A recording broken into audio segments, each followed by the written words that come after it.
¿no? Y es difícil esto de la lengua, y es difícil porque si las institucions que tienen el poder no apoyan, y es difícil. En eso llegan Y tarde. si las ciudades Claro. grandes, como es Zaragoza, que tendría que ser el motor, no se meten, y es difícil. Huesca y Echicota. Y Huesca tampoco está mucho por la labor porque son los núcleos de aquí del Pirineo, Prepirineo, los que charran, más o menos. Sí. Ribagorza, Sobrarbe, Jacetania, todo lo que está tocando, casi lo que era el románico histórico.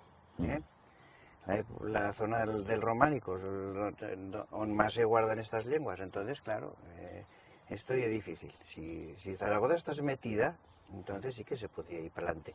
Y un poco que se promoviesen las lenguas a nivel de capital, que la gente empezase a estudiar un poco la lengua, les gustaría, porque es una lengua muy maja.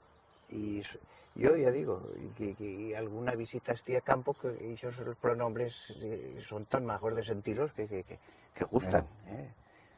No sé, estas cosas, está difícil la cosa, pero mientras que no haya chen que el charre, algo se puede hacer, Claro. Entonces tienen que ir por ahí, aunque se pueda ir para adelante. Para yo lo más importante sería la escuela, sobre todo.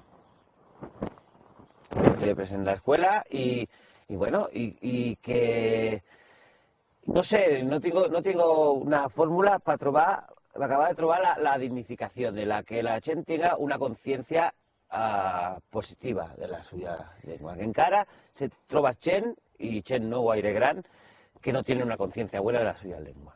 Eso es jodido. Pero que han estado... Entonces, ¿qué fórmula mágica nos valdría, política o lingüística o social o no sé, para decir, bueno, yo charro esta lengua y soy, no sé, orgulloso y una palabra muy dura, pero, hostia, sería un poco, porque la idea, ¿no? Ha estado muchos años perseguido esto. Hostia, la por Guardia eso. Civil, tú...